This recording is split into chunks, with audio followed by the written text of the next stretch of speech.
അവനെ മഹത്വപ്പെടുത്തുവാൻ അനുഗ്രഹിക്കപ്പെട്ട അവസരം ഒരുക്കിയത് ഓർത്ത് കർത്താവിന് സ്തോത്രം ചെയ്യുന്നു. ദൈവവചനം ശ്രദ്ധിക്കുന്ന എല്ലാ പ്രിയപ്പെട്ടവരെയും കർത്താവ് ധാരാളമായിട്ട് അനുഗ്രഹിക്കട്ടെ.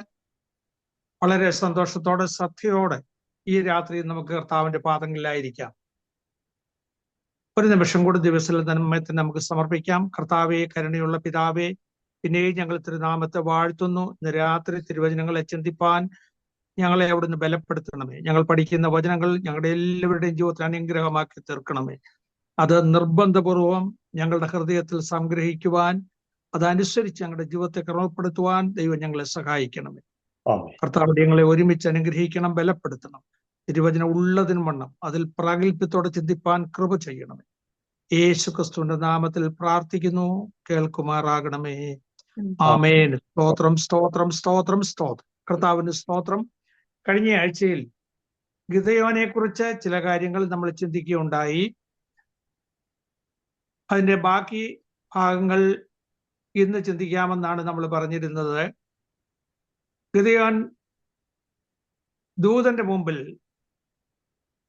യാഗം കഴിച്ച വസ്തുത വരെയാണ് കഴിഞ്ഞ ആഴ്ച നമ്മൾ ചിന്തിച്ചത്. ഈ ജഡ്ജസിന്റെ പുസ്തകത്തിൽ, ന്യായാധിപന്മാരുടെ പുസ്തകത്തിൽ ദൈവദൂതൻ പ്രത്യക്ഷപ്പെട്ട ചില സന്ദർഭങ്ങൾ നമ്മൾ ചിന്തിച്ചുകൊണ്ടിരിക്കുകയാണ്. ശിംശോന്റെ അമ്മയ്ക്ക് ദൈവത്തിന്റെ ദൂതൻ പ്രത്യക്ഷപ്പെട്ട് അരുളി ചെയ്തതനുസരിച്ചാണ് ശിംശോൻ ജനിച്ചത്. അവനെ കുറിച്ച് നമ്മൾ ചിന്തിച്ചു.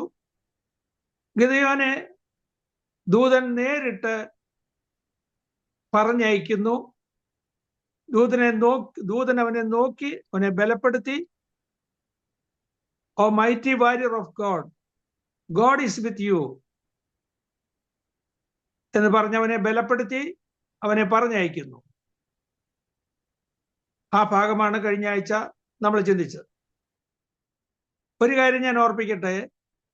പഴയ നിയമത്തിലെ കഥാപാത്രങ്ങളെ കുറിച്ച് നമ്മൾ ചിന്തിക്കുമ്പോൾ, ചരിത്ര പുരുഷന്മാരെ കുറിച്ച് ചിന്തിക്കുമ്പോൾ, പലപ്പോഴും അവരുടെ ജീവിതത്തിൽ പല തെറ്റുകളും പല പ്രശ്നങ്ങളും നമുക്ക് കാണാൻ പറ്റും. അപ്പോൾ തന്നെ ദൈവം അവരോട് കൂടിയിരുന്ന് പ്രവർത്തിച്ച അത്ഭുത പ്രവൃത്തികളും കാണാൻ പറ്റും. ഇതെല്ലാം ബൈബിളിൽ എഴുതിയിരിക്കുന്നത് നമ്മുടെ ബുദ്ധി ഉപദേശത്തിന് വേണ്ടിയാണ്.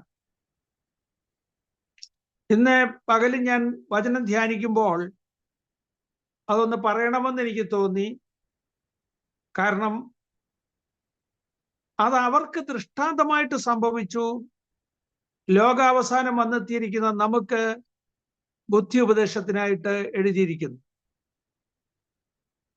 കൊരിന്ത്യർക്ക് എഴുതിയ 1-ാം ലേഖനം 10-ാം അധ്യായം 11-ാമത്തെ വാക്യം. ഇത് അവർക്ക് ദൃഷ്ടാന്തമായിട്ട് സംഭവിച്ചു, നമുക്ക് ബുദ്ധി ഉപദേശത്തിനായിട്ട് എഴുതിയിരിക്കുന്നു. വായിക്കാമെങ്കിൽ വാക്യങ്ങൾ ഞാൻ പറയുന്നത് വായിക്കുക.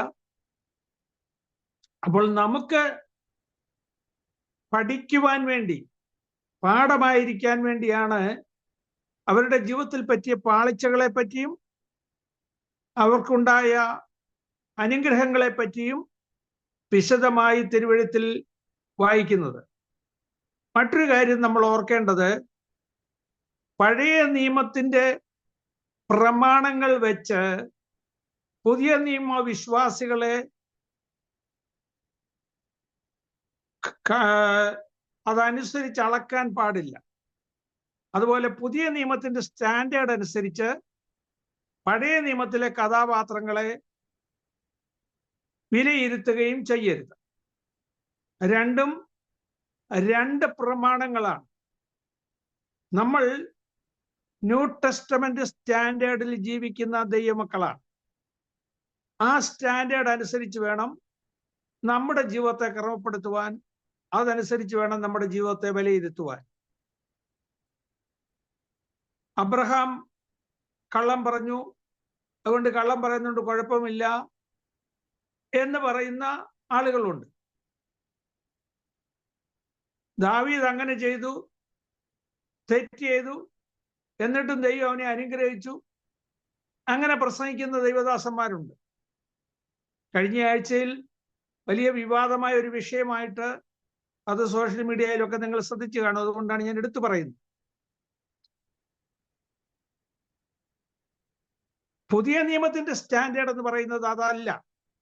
ആ സ്റ്റാൻഡേർഡ് വെച്ച് പഴയ നിയമത്തിലെ ഭക്തന്മാരെ ചിത്രീകരിക്കരുത്, ചിന്തിക്കരുത്. നമ്മുടെ ബുദ്ധി ഉപദേശത്തിന് വേണ്ടിയാണ് ഇത് തിരുവെഴുത്തിൽ എഴുതിയിരിക്കുന്നത്. കൊരിന്ത്യർക്ക് എഴുതിയ 1-ാം ലേഖനം 10-ാം അധ്യായം 11-ാം വാക്യം. ഇത് അവർക്ക് ദൃഷ്ടാന്തമായി സംഭവിച്ചു. നമുക്ക് ലോകാവസാനം വന്നെത്തിയിരിക്കുന്ന നമുക്ക് ബുദ്ധി ഉപദേശത്തിനായിട്ട് എഴുതിയിരിക്കുന്നു. റോമാലേഖനം 15-ാം അധ്യായത്തിന്റെ 3-ാമത്തെ വാക്യം. മുന്നേ എഴുതിയിരിക്കുന്നതൊക്കെയും നമുക്ക് ബുദ്ധി ഉപദേശത്തിനായിട്ട് എഴുതിയിരിക്കുന്നു. അതുകൊണ്ട്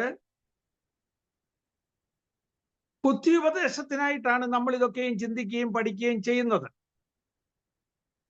ഇനി മറ്റൊരു കാര്യം, ദൂതന്മാരുമായിട്ട് മുഖാമുഖം കണ്ടിട്ടുള്ള വ്യക്തികൾ, അവരുമായി സംസാരിച്ചിട്ടുള്ള വ്യക്തികൾ ജീവിതത്തിൽ ശക്തന്മാരായി തീർന്നതും ദൈവത്തിന് വേണ്ടി പ്രവർത്തിച്ചതുമായ വസ്തുതകളാണ് നമ്മൾ പഠിച്ചുകൊണ്ടിരിക്കുന്നത്. യോശുവയുടെ പുസ്തകം ഒരു വിജയത്തിന്റെ പുസ്തകമെന്ന് നമുക്ക് മനസ്സിലാക്കാൻ പറ്റും. കനാൻ നാട്ടിൽ പ്രവേശിച്ച ജനത്തിന് ദേശം വിഭാഗിച്ചു കൊടുത്തു. വിജയഭേരി മുഴക്കിക്കൊണ്ട് സന്തോഷത്തോടെ ജനങ്ങൾ കനാനിൽ പാർക്കുന്ന സ്ഥിതിയാണ് യോശുവയുടെ പുസ്തകത്തിൽ. എന്നാൽ യോശുവയുടെ പുസ്തകത്തിന്റെ അവസാന ഭാഗം വരുമ്പോൾ യോശുവ പ്രത്യേകം പറയുന്നുണ്ട്, നിങ്ങൾ ആരെ സേവിക്കുമെന്ന് നിങ്ങൾ തിരഞ്ഞെടുത്തുകൊള്ളുവീൻ. ഞാനും എൻ്റെ കുടുംബവുമോ ഞങ്ങൾ യഹോവയെ സേവിക്കും. അത് യോശുവയുടെ തീരുമാനമായിരുന്നു. യോശുവയുടെ മരണശേഷം ഇസ്രയേലിൽ അവർക്ക് നായകനില്ലായിരുന്നു, നടത്തിപ്പുകാരില്ലായിരുന്നു. അന്ന് ഇസ്രയേലിൽ രാജാവില്ലായിരുന്നു. ജനം തങ്ങൾക്ക് ബോധിച്ചതുപോലെ നടന്നു. 20-ാം അധ്യായത്തിലൊക്കെ നമ്മൾ വായിക്കുന്നുണ്ട്. 6-ാം അധ്യായത്തിന്റെ 1-ാം വാക്യത്തിലുണ്ട്, 17-ാം അധ്യായത്തിലുണ്ട്. അനേക പ്രാവശ്യം ന്യായാധിപന്മാരുടെ പുസ്തകത്തിൽ ഈ വാചകം തന്നെ എടുത്തെഴുതിയിട്ടുണ്ട്. യോശുവയുടെ കാലത്തും അതിനുശേഷം യോശുവയുടെ കൂടെ ഉണ്ടായിരുന്ന മൂപ്പന്മാരൊക്കെ ജീവിച്ചിരുന്ന കാലത്തും, മോശ തിരഞ്ഞെടുത്ത 70 മൂപ്പന്മാരുണ്ടായിരുന്നു. അവരിൽ പലരും പിന്നെയും ജീവിച്ചിരുന്നു. അവരുടെ കാലത്തും ജനം ദൈവത്തെ സേവിച്ചു. എന്നാൽ അവരുടെ കാലശേഷം ദൈവം ചെയ്ത അത്ഭുതങ്ങളും അടയാളങ്ങളും കണ്ടിട്ടില്ലാത്ത പുതിയ തലമുറ ഉണ്ടായപ്പോൾ, യോശുവയ്ക്ക് ശേഷം 3-ാമത്തെയും 4-ാമത്തെയും തലമുറകൾ വന്നപ്പോൾ അവർ ദൈവത്തെ വിട്ട് പിന്മാറി ദൈവത്തിന് വിരുദ്ധമായിട്ട് പാപം ചെയ്തു. അതുകൊണ്ട് ദൈവം അവരെ ശിക്ഷിച്ചു. ശിക്ഷിച്ചപ്പോൾ അവർ യഹോവയോട് നിലവിളിച്ചപ്പോൾ ദൈവം അവരെ വിടുവിച്ചു. ആ ചരിത്രമാണ് ന്യായാധിപന്മാരുടെ പുസ്തകത്തിൽ നമ്മൾ വായിക്കുന്നത്. ന്യായാധിപന്മാരുടെ പുസ്തകത്തിൽ 6-ാം അധ്യായത്തിന്റെ 1-ാം വാക്യത്തിലും അത് തന്നെയാണ് നമ്മൾ വായിച്ചത്. അന്ന് ഇസ്രയേലിൽ നായകന്മാരാരുമില്ലായിരുന്നു. അവർ ദൈവത്തിന് അനിഷ്ടമായിട്ടുള്ളത് പ്രവർത്തിച്ചു. അതുകൊണ്ട് ദൈവം അവരെ ശിക്ഷിച്ചു. ന്യായാധിപന്മാരുടെ പുസ്തകം 6-ാം അധ്യായത്തിന്റെ 1-ാമത്തെ വാക്യം ഒരിക്കൽ കൂടെ വായിച്ചു നോക്കിയാണ്. 6-ാം അധ്യായം 1-ാം വാക്യം വായിക്കാമോ? ഇസ്രായേൽ മക്കൾ പിന്നെയും യഹോവയ്ക്ക് അനിഷ്ടമായുള്ളത് ചെയ്തു. യഹോവ അവരെ 7 സംവത്സരം മിദ്യാന്റെ കയ്യിൽ ഏൽപ്പിച്ചു.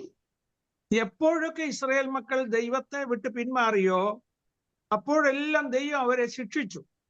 ശിക്ഷിക്കാൻ വേണ്ടി 7 കൊല്ലം മിദ്യാന്യരെ ഏൽപ്പിച്ചു. ചിലപ്പോൾ ഫെലിസ്ത്യരെ ഏൽപ്പിക്കും, ചിലപ്പോൾ അമാലേക്യരെ ഏൽപ്പിച്ചു. ഇവരെല്ലാം അവരെ പീഡിപ്പിച്ചു. ഇവിടെ ഇതാ ഇസ്രായേൽ മക്കൾ യഹോവയ്ക്ക് അനിഷ്ടമായത് ചെയ്തപ്പോൾ ദൈവം അവരെ ശിക്ഷിക്കുകയാണ്. അപ്പോൾ ഒരു 4 വാക്കുകളിൽ ഈ ന്യായാധിപന്മാരുടെ പുസ്തകത്തെ ഒന്ന് വിശദീകരിക്കുകയാണെങ്കിൽ ഇങ്ങനെ പറയാം: പിന്മാറ്റം, ദൈവശിക്ഷ, മാനസാന്തരം, വിടുതൽ. ദൈവത്തോട് പാപം ചെയ്ത് പിന്മാറിയപ്പോൾ ദൈവം അവരെ ശിക്ഷിച്ചു. ശിക്ഷിക്കാൻ വേണ്ടി ജാതികളുടെ കയ്യിൽ ഏൽപ്പിച്ചു. മറ്റുള്ളവരവരെ പീഡിപ്പിച്ചു. അപ്പോൾ അവർ യഹോവയോട് നിലവിളിച്ചു. അവർ കരഞ്ഞപ്പോൾ കരുണയുള്ളവനായ ദൈവം വീണ്ടും അവരെ സഹായിച്ചു, വിടുവിച്ചു, യഥാസ്ഥാനത്താക്കി. ഇതാണ് ഈ പുസ്തകത്തിൽ മൊത്തത്തിൽ നമുക്ക് പഠിക്കാനായിട്ടുള്ളത്. ഇനി നോക്കുക, ഇങ്ങനെ ഇസ്രായേൽ മക്കൾ ദൈവത്തിന് അനിഷ്ടമായി പ്രവർത്തിക്കുമ്പോൾ അവരെ പീഡിപ്പിക്കുവാൻ ദൈവം മിദ്യാന്യരെ ഏൽപ്പിച്ചു.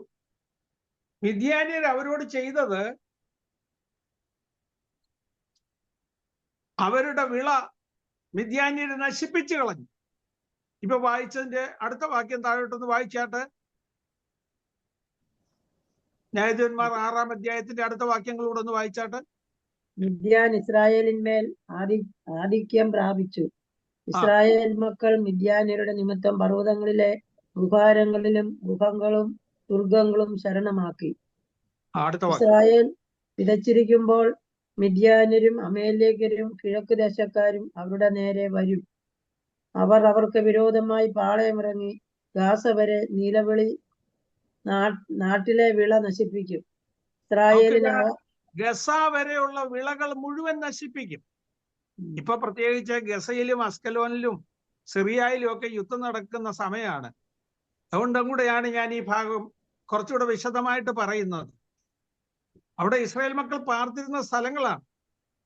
അവർ കൃഷി ചെയ്തിരുന്ന ഫലപുഷ്ടമായ സ്ഥലമായിരുന്നു. വളരെ ഫലപുഷ്ടമായ അനുഗ്രഹിക്കപ്പെട്ട സ്ഥലങ്ങളാണ് അവിടെ. അവിടുത്തെ വിള മുഴുവൻ നശിപ്പിക്കും. അതുകൊണ്ട് ഇസ്രായേൽ മക്കൾക്ക് ആഹാരമില്ല. അടുത്ത വാചകം കഴിഞ്ഞിരിക്കുന്നത് അവരുടെ കന്നുകാലി, ഒട്ടകം, ആട്, കഴുത സകലത്തിനെ അവർ പിടിച്ചോണ്ട് പോകും. അവർക്കൊന്നുമില്ല. അവരുടെ നിമിത്തം ഇസ്രായേൽ മക്കൾ ക്ഷയിച്ചെന്നാണ് അടുത്ത വാചകത്തിൽ എഴുതിയിരിക്കുന്നത്. ക്ഷയിച്ചുപോയി. അവർ വളരെയധികം കഷ്ടപ്പെട്ടു. ഭക്ഷണമില്ല. ദൈവമക്കളെ ക്ഷയിപ്പിക്കുക എന്നുള്ളതാണ് സാത്താന്റെ ഒരു പരിപാടി. ആത്മീകമായി ക്ഷയിപ്പിക്കുക, ശാരീരികമായി ക്ഷയിപ്പിക്കുക, നമ്മളെ പീഡിപ്പിക്കുക. ഇത് തന്നെയാണ് അവിടെ സംഭവിച്ചുകൊണ്ടിരിക്കുന്നത്. ഇതിന് ന്യായമായ ഒരു കാരണമുണ്ടായിരുന്നു. അവർ ചെയ്ത തെറ്റുകൾ കൊണ്ട്, ദൈവത്തിന് അനിഷ്ടമായത് പ്രവർത്തിച്ച് പാപം ചെയ്തതുകൊണ്ട്. എന്നാൽ അവർ യഹോവയോട് നിലവിളിച്ചു. കരഞ്ഞു നിലവിളിച്ചപ്പോൾ ദൈവം ഒരു പ്രവാചകനെ അവരുടെ ഇടയിലോട്ട് അയച്ചു. ആ പ്രവാചകൻ വന്ന് അവരോട് പഴയ കഥകളൊക്കെ പറഞ്ഞു. മിസ്രയീമിൽ നിന്ന് നിങ്ങളെ കൊണ്ടുവന്ന ദൈവം നിങ്ങൾക്ക് വേണ്ടി പ്രവർത്തിച്ച വൻകാര്യങ്ങൾ നിങ്ങൾ ഓർക്കണം. ദൈവം നിങ്ങളെ വിടുവിക്കും. നിങ്ങൾ യഥാസ്ഥാനപ്പെടണം. പ്രവാചകന്റെ ജോലി അതാണ്, ജനത്തെ യഥാസ്ഥാനപ്പെടുത്തുക. അവര് ആ വചനം കേട്ടപ്പോൾ ദൈവത്തോട് നിലവിളിച്ചു, കരഞ്ഞു. കരഞ്ഞപ്പോൾ ദൈവം ഒരു ദൂതനെ അയച്ചു. ദൂതൻ ഇങ്ങനെ നോക്കി നടന്നു. കാരണം ഇവരെ വിടുവിക്കണം. ഇവരെ വിടുവിക്കുവാൻ വേണ്ടി ഒരാളെ കണ്ടുപിടിക്കണം.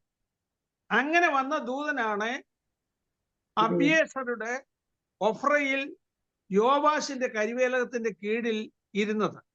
അവിടെ വന്നിരിക്കുകയാണ്. ഒരുത്തനെ കണ്ടുപിടിക്കണം, നടുനായകത്വം വഹിക്കുവാൻ, ഇവരെ നയിക്കുവാൻ ഒരാളെ വേണം. അവൻ വലിയ കഴിവുള്ളവനാകണമെന്നില്ല. ദൈവമാണ് കഴിവ് കൊടുക്കുന്നത്, ശക്തി നൽകുന്നത്.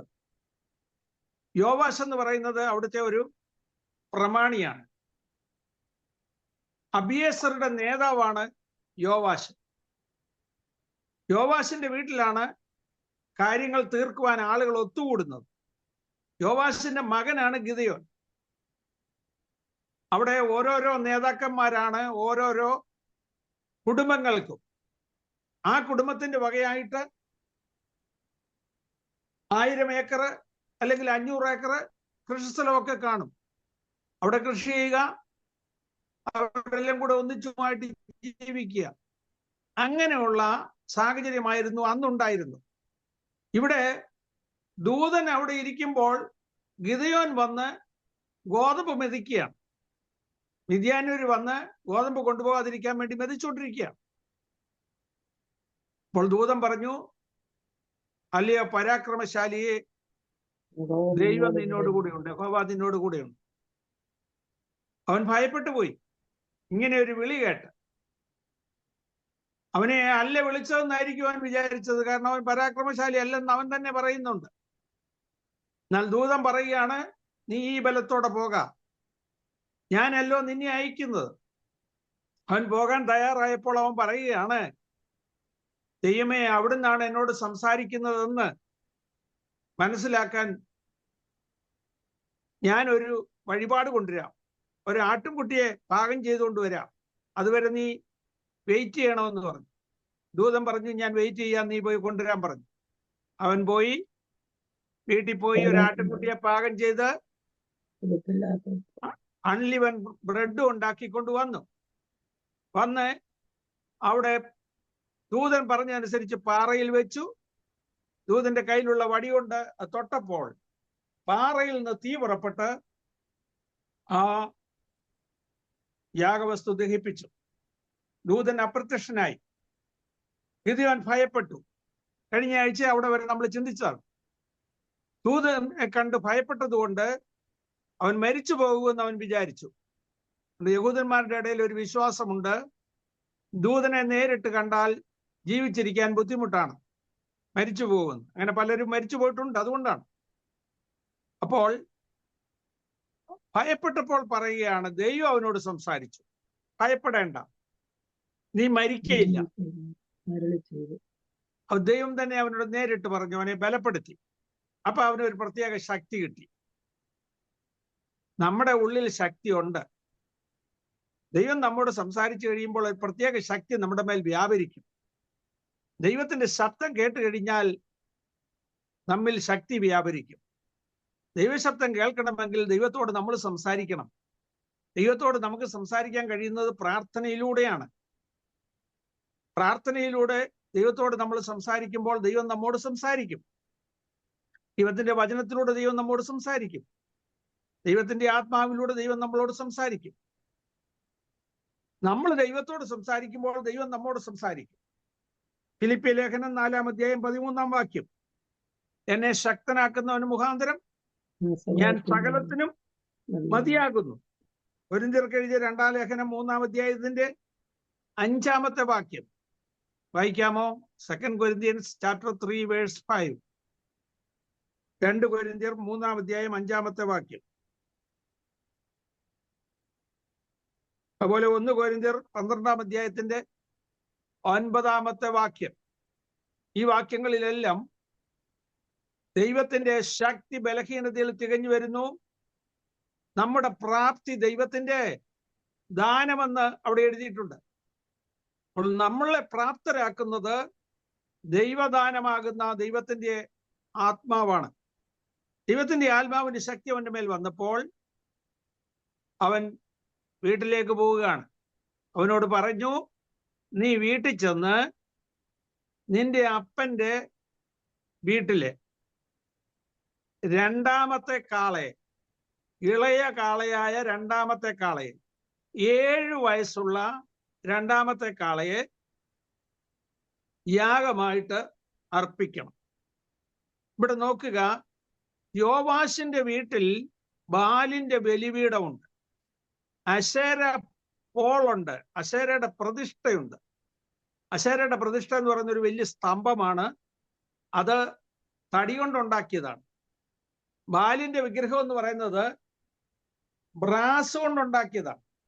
അതൊരു യാഗപീഠം പോലെ ഉണ്ടാക്കിയിട്ട് അതിൽ പകുതി മൃഗവും പകുതി മനുഷ്യനുമായ ഒരു ദൈവമാണ് ബാല്. അത്ര കാളയുമല്ല, അത്ര മനുഷ്യനുമല്ല. അത് തന്നെ ഗ്രീക്കുകാരുടെ ഇടയിൽ ഹെർക്കുലീസ് എന്ന പേരിൽ അറിയപ്പെടുന്നു. നമ്മൾ പലയിടത്തും കണ്ടിട്ടുണ്ട് പടം.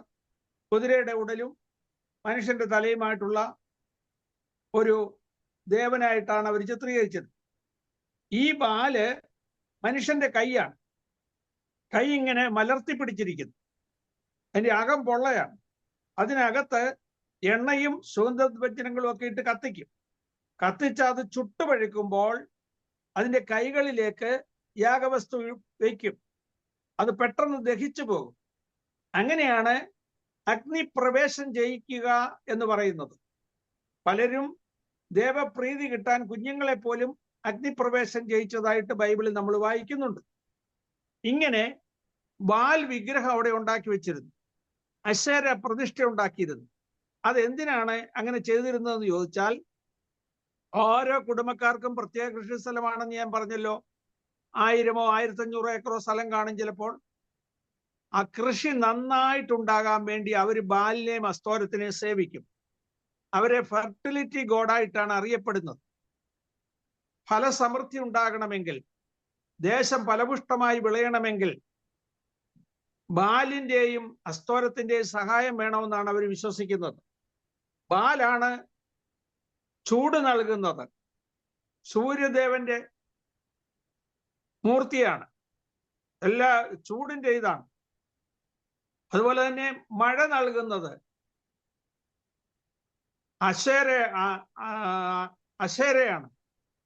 അപ്പോൾ നല്ലതായിട്ട് കൃഷി ഉണ്ടാകണമെങ്കിൽ അവരെ പ്രീതിപ്പെടുത്തണമെന്നാണ് അവിടുത്തുകാർ വിശ്വസിക്കുന്നത്. അതുപോലെ തന്നെ ഇസ്രായേൽ മക്കളുടെ ഇടയിലും ആചാരം തുടങ്ങി. അപ്പൊ ഇവർക്ക്, ഈ അബിയേസർക്ക് എല്ലാവർക്കും കൂടെ ഇങ്ങനെയുള്ള പൂജകൾ നടത്താൻ വേണ്ടി ബാൽ വിഗ്രഹത്തെയും അശേരയെയും പ്രതിഷ്ഠിച്ചിരുന്നത് യോവാശിന്റെ വീടിന്റെ അവിടെ. അതുകൊണ്ടാണ് ഗിദെയോനെ ദൈവം വിളിച്ചത്, നീ ചെന്ന് ബാൽ വിഗ്രഹം തകർത്ത് കളയണം, അശേര പ്രതിഷ്ഠയെ വെട്ടിക്കളയണം, എന്നിട്ട് അതിന്റെ വിറവ് കൊണ്ട് നീ നിങ്ങളുടെ വീട്ടിലെ രണ്ടാമത്തെ കാളയെ, 7 വയസ്സുള്ള കാളയെ, കറക്റ്റായിട്ട് ദൈവത്തിന് അറിയാം നമ്മുടെ വീട്ടിൽ എന്തൊക്കെ ഉണ്ടെന്ന്. നമ്മുടെ വീട്ടിലെ മക്കളുടെ കാര്യം മാത്രമല്ല, വീട്ടിലെ എന്തെങ്കിലും ജീവികളെ വളർത്തുന്നുണ്ടെങ്കിൽ അതിന്റെ ഡേറ്റ് ഓഫ് ബർത്ത് വരെ ദൈവത്തിന് അറിയാം. കറക്റ്റായിട്ട് പറയുകയാണ്.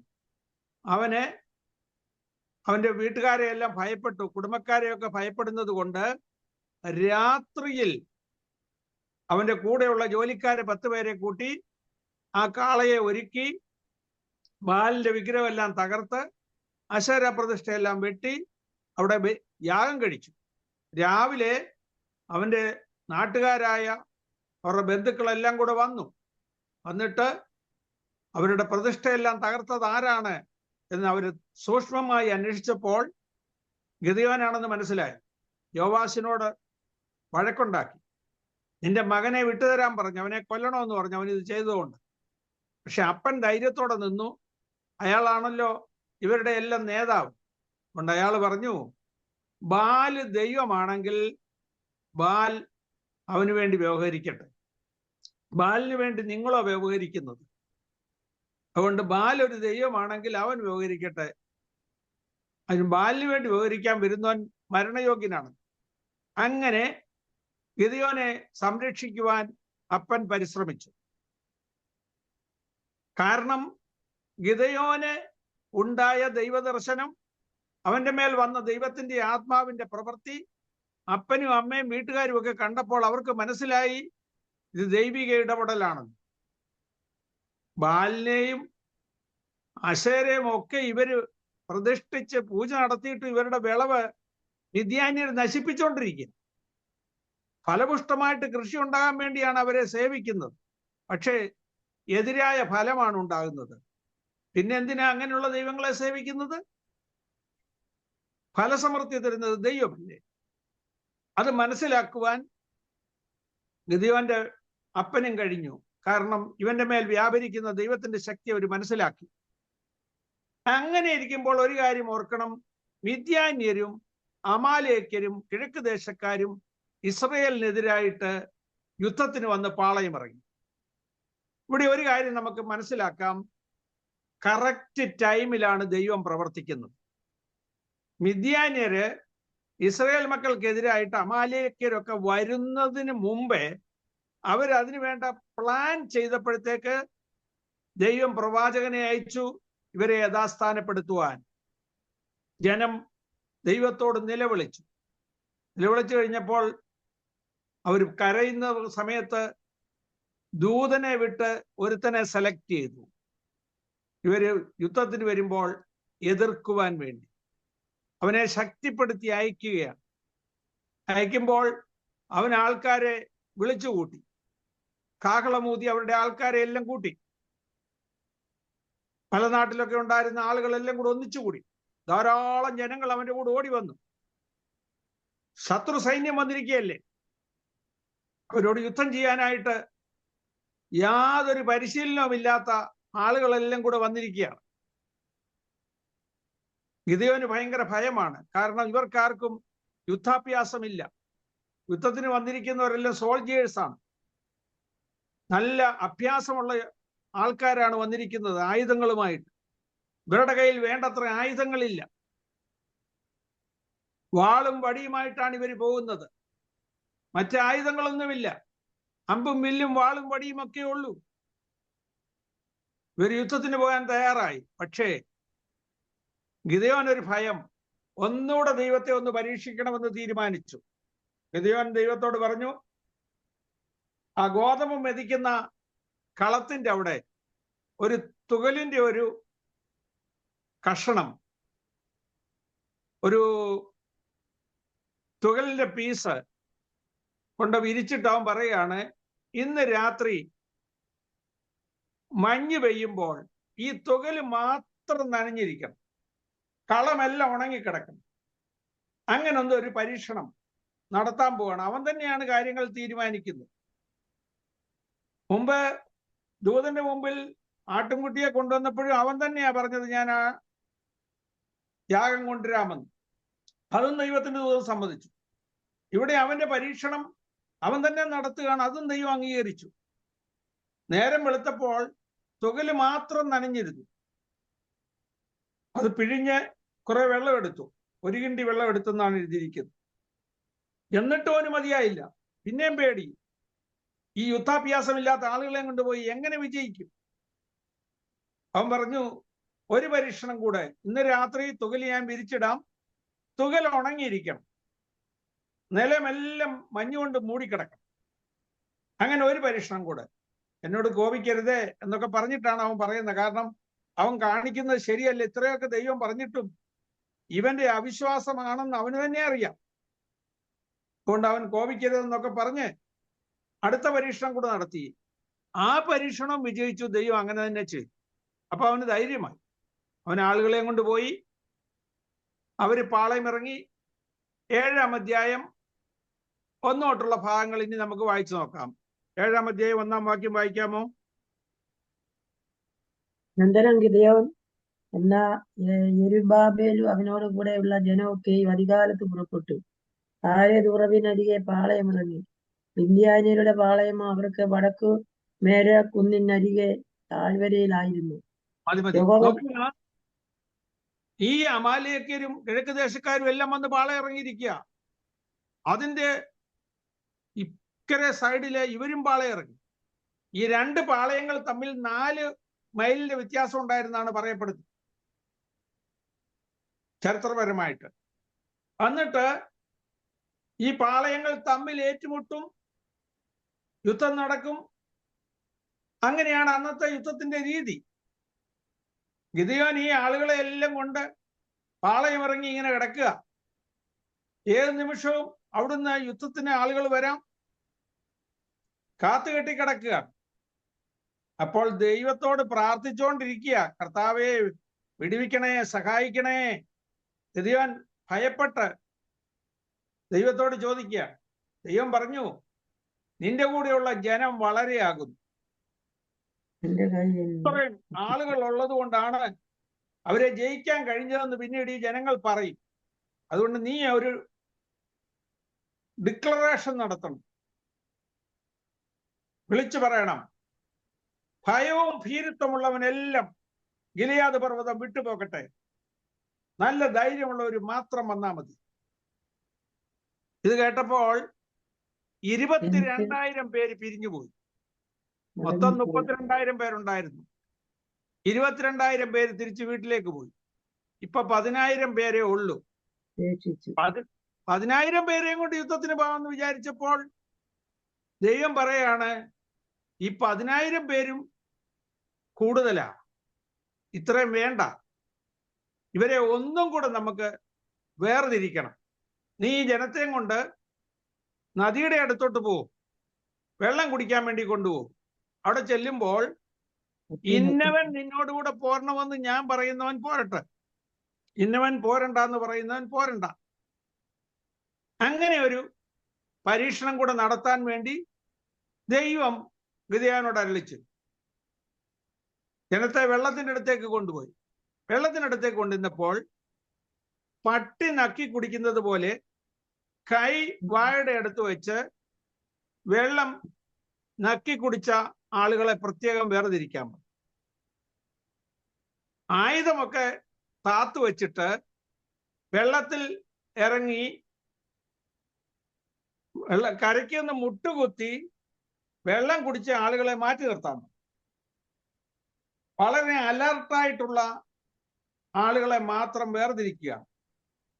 ആയുധം താത്തു വെക്കാതെ ധൈര്യത്തോടുകൂടെ ആയുധം പിടിച്ചുകൊണ്ട് പട്ടി നക്കി കുടിക്കുന്നത് പോലെ വെള്ളം കുടിച്ച ആളുകളെ വേർതിരിച്ചപ്പോൾ 300 പേരെ ഉള്ളൂ. 10,000-ൽ 300 പേരെ കിട്ടി. ബാക്കി 9,700 പേരും കൂടെ തിരിച്ചുപോയി.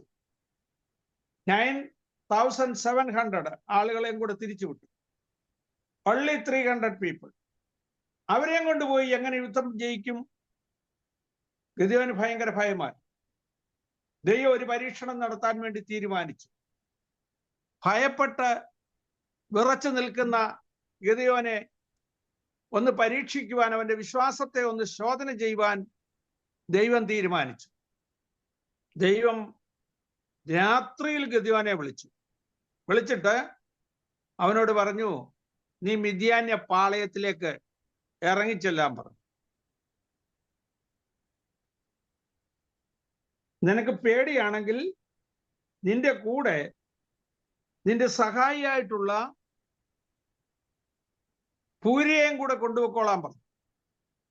അങ്ങനെ അവന്റെ സഹായിയായിട്ടുള്ള ഹെൽപ്പറായിട്ടുള്ള പൂരയെയും കൂടെ വിളിച്ചോണ്ട് അവര് മിദ്യാന്യ പാളയത്തിലേക്ക് പോകാൻ തീരുമാനിച്ചു.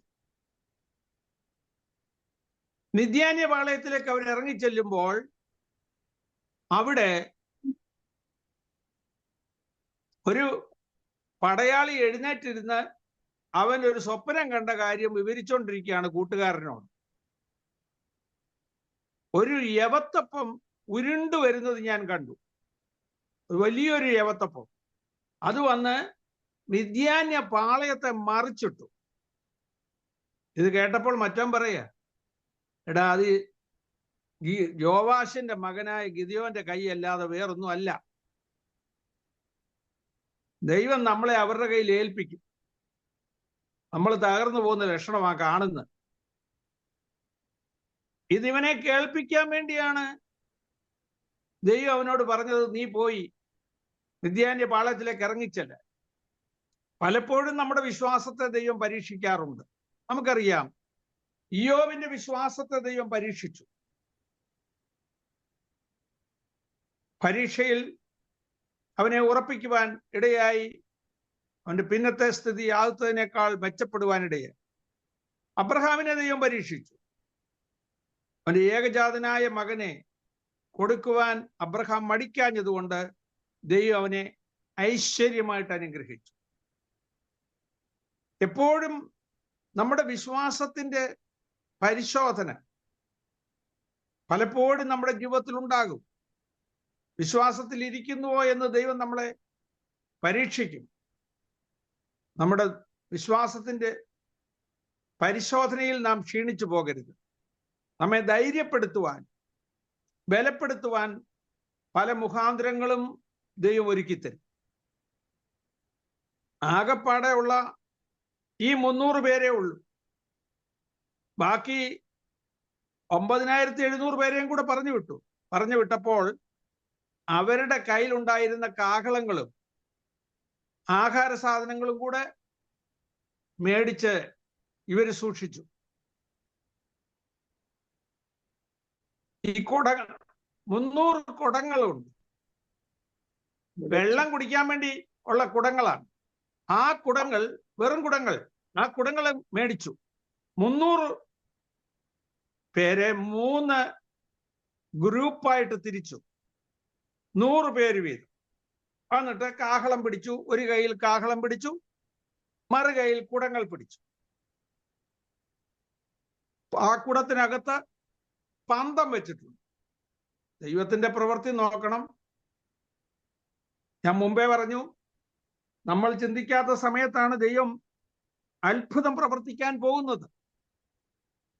ദൈവത്തിന്റെ സമയത്ത് ദൈവം നമുക്ക് വേണ്ടി പ്രവർത്തിക്കും. ഗിദെയോൻ പറഞ്ഞു, പാളയത്തിന്റെ അറ്റത്തെത്തുമ്പോൾ ഞങ്ങൾ ചെയ്യുന്നത് പോലെ നിങ്ങൾ എല്ലാവരും ചെയ്യണം. എന്നിട്ട് 100 പേരുമായിട്ട് ഗിദെയോൻ പാളയത്തിന്റെ അറ്റത്തെത്തി. ബാക്കി 2 ഗ്രൂപ്പ് പാളയത്തിന്റെ 2 സൈഡിലായിട്ട് നിന്നു. അവൻ ഫ്രണ്ടിലെ ഒരു സൈഡ് മാത്രം ഒഴിഞ്ഞു കിടക്കുകയാണ്. അതിലൂടെ അവർക്ക് ഓടിപ്പോകാനുള്ള സൗകര്യമുള്ളൂ. ഇപ്പൊ 3 വശവും ഇസ്രായേൽ മക്കൾ 100 പേര് വീതം പാളയത്തിന്റെ സൈഡിൽ വളഞ്ഞിരിക്കുകയാണ്. അടുത്ത ശ്രദ്ധിക്കുക, കാവൽ മാറ്റി നിർത്തുന്ന സമയത്താണ് ഗിദെയോൻ ഇവരുമായിട്ട് ചെല്ലുന്നത്. കാവൽ മാറ്റി നിർത്തുന്ന സമയം ഒരു വല്ലാത്ത സമയമാണ്.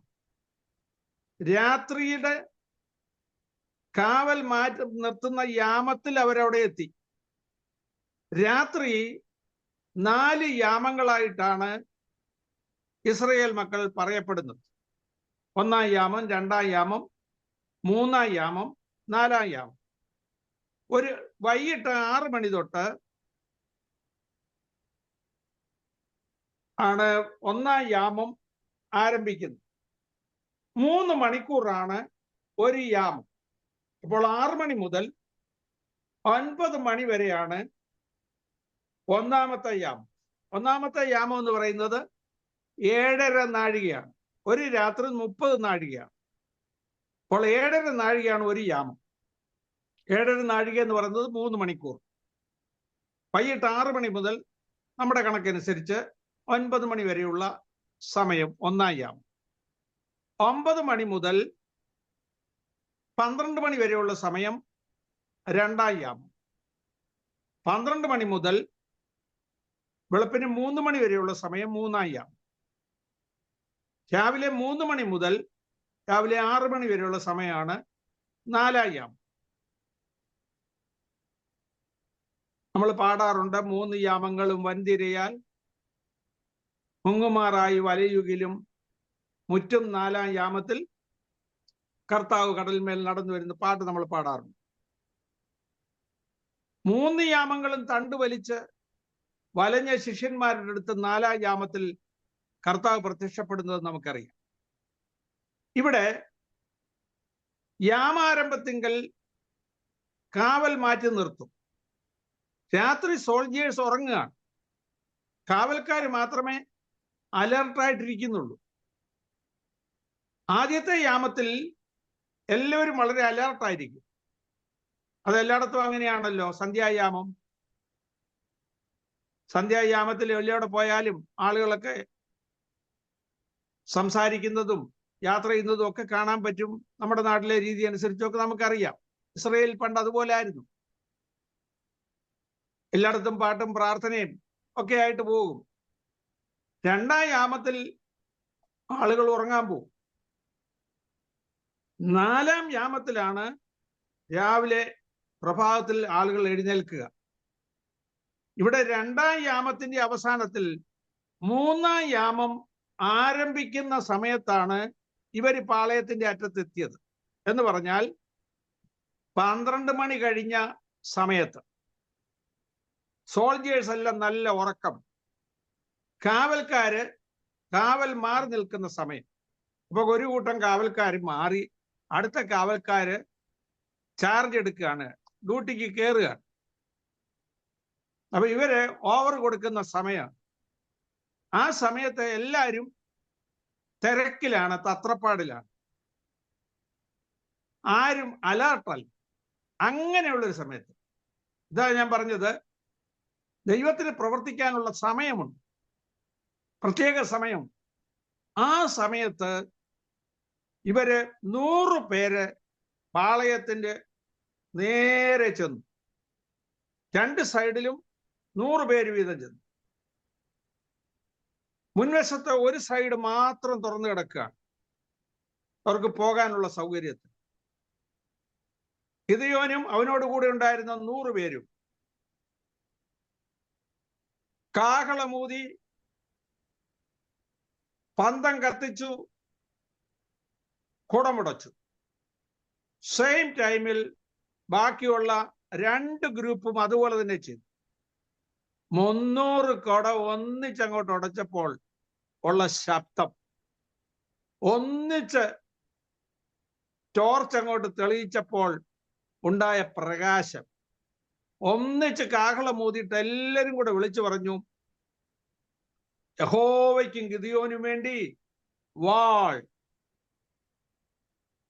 ദൈവത്തിന് വേണ്ടി വാൾ എന്ന് വിളിച്ചു പറഞ്ഞ് അട്ടഹസിച്ചപ്പോൾ ഉറങ്ങിക്കിടന്ന സോൾജേഴ്സ് എല്ലാം ചാടി എണീറ്റപ്പോൾ അവർക്ക് തോന്നിയത് ഇസ്രായേൽ മക്കൾ പാളയത്തിൽ കയറി അവരെ വെട്ടുകയാണെന്നാണ് അവർക്ക് തോന്നിയത്. അവര് വാളെടുത്ത് കണ്ണി കണ്ടവനെ എല്ലാം അങ്ങ് വെട്ടാൻ തുടങ്ങി, അങ്ങോട്ടും ഇങ്ങോട്ടും എല്ലാം അങ്ങ് വെട്ടാൻ തുടങ്ങി. ഉറക്കത്തിൽ നിന്ന് ചാടി എഴുന്നേറ്റതല്ലേ. ഈ കാണുന്നതെല്ലാം ശത്രു സൈന്യമാണെന്ന് വിചാരിച്ച് ശത്രുക്കളെല്ലാം തമ്മിൽ അങ്ങോട്ടും ഇങ്ങോട്ടും വെട്ടാൻ തുടങ്ങി. അങ്ങനെ വെട്ടി ആളുകൾ അങ്ങോട്ട് മരിക്കാൻ തുടങ്ങി.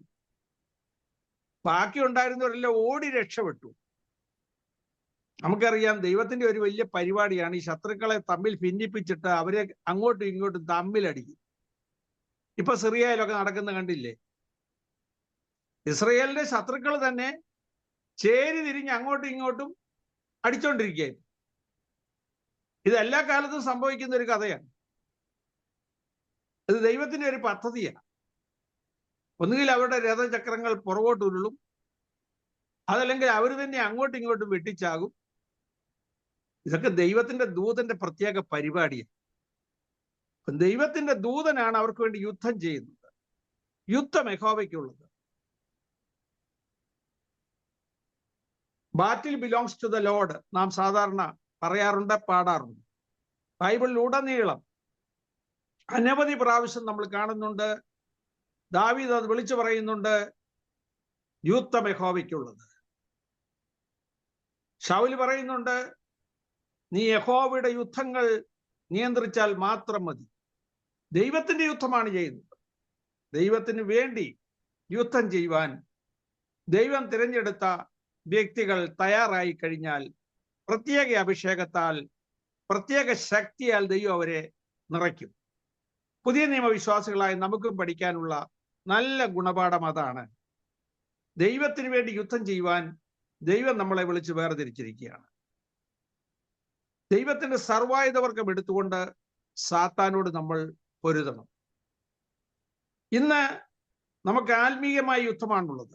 നമുക്ക് പോരാട്ടമുള്ളത് ജഡരക്തങ്ങളോടല്ല, വാഴ്ചകളോടും അധികാരങ്ങളോടും, ഈ അന്ധകാരത്തിലെ ലോകാധിപതികളോടും സ്വർലോകങ്ങളിലെ ദുഷ്ടാത്മസേനയോടുമാണ് നമുക്ക് യുദ്ധമുള്ളത്. അതിനുവേണ്ടി ദൈവത്തിന്റെ സർവായുധ വർഗം ധരിച്ചുകൊണ്ട് നാം പോരാടണം. ഏറ്റവും വലിയ ആയുധമായിട്ട് നമുക്ക് നൽകപ്പെട്ടിരിക്കുന്നത് പ്രാർത്ഥന എന്ന് പറയുന്ന ആയുധമാണ്. ഏതു നേരത്തും ആത്മാവിൽ പ്രാർത്ഥിച്ചും അതിനായി ജാഗരിച്ചും കൊണ്ട് സകല വിശുദ്ധന്മാർക്കും എനിക്കും വേണ്ടി പ്രാർത്ഥനയിൽ പൂർണ്ണ സ്ഥിരത കാണിപ്പീൻ എന്നാണ് പൗലോസ് അപ്പോസ്തലൻ നമ്മളെ ഓർപ്പിക്കുന്നത്. എഫേസ്യ ലേഖനം 6-ാം അധ്യായത്തിന്റെ 18-ാമത്തെ വാക്യം. കർത്താവിലും അവന്റെ അമിത ബലത്തിലും ശക്തിപ്പെട്ടുകൊണ്ട് മുന്നോട്ട് പോകാൻ നമ്മൾ തീരുമാനിച്ചാൽ, നമ്മുടെ ശക്തിയല്ല ദൈവത്തിന് വിഷയം, നമ്മൾ ദൈവത്തിന് വേണ്ടി നിൽക്കാൻ തയ്യാറാണോ എന്നുള്ളതാണ് ദൈവത്തിന് വിഷയം. നമ്മൾ അവൈലബിൾ ആണോ എന്നാണ് ദൈവം നോക്കുന്നത്. അവൈലബിലിറ്റിയാണ് ദൈവത്തിന് വേണ്ടി. നമ്മൾ തയ്യാറായിരിക്കുക. ദൈവത്തിന് വേണ്ടി നിൽക്കാൻ നമ്മളെ തന്നെ അങ്ങ് ഏൽപ്പിച്ചു കൊടുക്കുക, സമർപ്പിക്കുക. അപ്പോൾ ദൈവം തന്റെ ശക്തിയാൽ നമ്മെ നിറയ്ക്കും. ദൈവത്തിന്റെ ശക്തി നമ്മിൽ വ്യാപരിക്കുമ്പോൾ എന്റെ പ്രാപ്തി ദൈവത്തിന്റെ ദാനമാകുന്നുവെന്ന് പൗലോസ് പറഞ്ഞതുപോലെ ദൈവത്തിന്റെ ദാനമായ ശക്തി നമ്മിൽ വ്യാപരിക്കും. ഈ അത്യന്ത ശക്തി നമ്മുടെ സ്വന്തം എന്നല്ല, ദൈവത്തിന്റെ ദാനം അത്രയെന്ന് വരുമാറ് ഈ മൺകൂടാരങ്ങളിലാകുന്നു പകർന്നിരിക്കുന്നത്. എന്നെ ശക്തനാക്കുന്നവൻ മുഖാന്തരം ഞാൻ സകലത്തിനും മതിയാകുന്നു. അപ്പോൾ ദൈവത്തിന്റെ ശക്തി നമ്മിൽ വ്യാപരിച്ചു കഴിയുമ്പോൾ നാം അറിയാത്ത കാര്യങ്ങളാണ് ചെയ്യുവാൻ നമുക്ക് കഴിയുന്നത്. നമ്മൾ വെറുതെ നിന്നു കൊടുത്താൽ മതി, ദൈവം നമുക്ക് വേണ്ടി പ്രവർത്തിക്കും. ദൈവത്തിന്റെ ആത്മാവിന്റെ ശക്തിയാൽ നിറയപ്പെട്ട ഒരു വ്യക്തി നോക്കിക്കഴിഞ്ഞാൽ മറ്റുള്ളവർക്ക് രൂപാന്തരം ഉണ്ടാകും. ഒരു വാക്ക് പറഞ്ഞാൽ അത്ഭുതങ്ങൾ നടക്കും. സൂര്യ നീ ഗിബിയോനിലും ചന്ദ്ര നീ അയ്യാലോൻ താഴ്വരയിലും നിൽക്ക എന്ന് പറഞ്ഞാൽ സൂര്യനും ചന്ദ്രനും പോലും നിൽക്കും. ധൈര്യത്തോടുകൂടെ, വിശ്വാസത്തോടുകൂടെ കർത്താവിൽ ആശ്രയിച്ചൊരു വാക്ക് പറഞ്ഞാൽ അത് അതുപോലെ നടക്കും. ദൈവമക്കളുടെ ജീവിതത്തിൽ ഈ അഭിഷേകവും ശക്തിയും പ്രാപിപ്പാൻ ഈ ദിവസങ്ങളിൽ ദൈവം നമ്മെ സഹായിക്കട്ടെ. നമ്മൾ ഈ പഴയ നിയമ ചരിത്രത്തിലെ ചരിത്ര പുരുഷന്മാരുടെ കഥകളൊക്കെ പഠിക്കുമ്പോൾ അവരുടെ അപാകതകളല്ല നമ്മുടെ വിഷയം. അവരുടെ ജീവിതത്തിൽ ഉണ്ടായ അനുഗ്രഹങ്ങളെ കുറിച്ച്, അത് എങ്ങനെ അവർ സ്വായത്തമാക്കി എന്നുള്ളതിനെ കുറിച്ചാണ് നമ്മൾ മനസ്സിലാക്കേണ്ടത്. അവരുടെ സ്റ്റാൻഡേർഡ് അല്ല നമ്മുടെ സ്റ്റാൻഡേർഡ്, അത് വേറൊരു കാര്യം.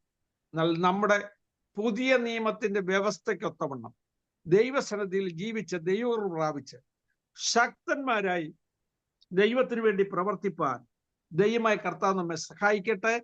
അതിനായിട്ട് ദൈവകരങ്ങളിൽ നമ്മെ ഏൽപ്പിക്കാം. നമ്മൾ പഠിക്കുന്ന ഓരോരോ പാഠങ്ങളും അതിന് മുഖാന്തരമായി തീരണം. ഈ ആളുകൾ മിദ്യാന്യർ ഓടിപ്പോയപ്പോൾ ഗിദെയോൻ കാഹളമൂതി എല്ലായിടത്തു നിന്നും ആളുകളെ വരുത്തി, നിങ്ങൾ പോയി ഈ ദേശമെല്ലാം കീഴടക്കിക്കൊള്ളുക എന്ന് പറഞ്ഞ് അവരെ കൊണ്ട് ആ ദേശമെല്ലാം പിടിച്ചെടുക്കുവാൻ ഇടയായിത്തീർന്നു. മാത്രമല്ല 1,20,000 പേരാണ് ആ യുദ്ധത്തിൽ മരിച്ചുപോയത്. ഇവർ വെറും 300 പേരെ ഉള്ളായിരുന്നു. 300 പേരെ കൊണ്ട് യുദ്ധം ചെയ്തിട്ട് 1,20,000 പേരെ ഇല്ലായ്മ ചെയ്യുവാൻ സാധിച്ചു. അവരെ മുഴുവൻ നശിപ്പിച്ചു. അവരുടെ ദേശം കൂടെ പിടിച്ചടക്കുവാൻ ഇടയായി തീർന്നു. ഇതിന്റെ മുന്നിൽ പ്രവർത്തിച്ചത് ദൈവത്തിന്റെ ദൂതനാണ്. 300 പേര് മാത്രം കാഹളമൂതി അവരുടെ കുടങ്ങളെ ഉടച്ചപ്പോൾ സൈന്യത്തിന് തോന്നിയത് ഒരു വലിയ സൈന്യം അവർക്കെതിരായിട്ട് വരുന്നു എന്നാണ്. അങ്ങനെയുള്ള ശബ്ദമാണ് അവർ കേട്ടത്. അതിന്റെ കാരണം ദൈവത്തിന്റെ ദൂതന്മാരാ മാർച്ച് ചെയ്ത് വരുന്നത്. ദൂതന്മാർ മാർച്ച് ചെയ്ത് വരുമ്പോൾ ഭയങ്കര ശബ്ദമായിരിക്കും. അശൂർ പാളയത്തിൽ ദൈവത്തിന്റെ ദൂതൻ വന്ന് ഒരു രാത്രി 1,85,000 പേരെ കൊന്നുകളഞ്ഞു. ശബരിയോട്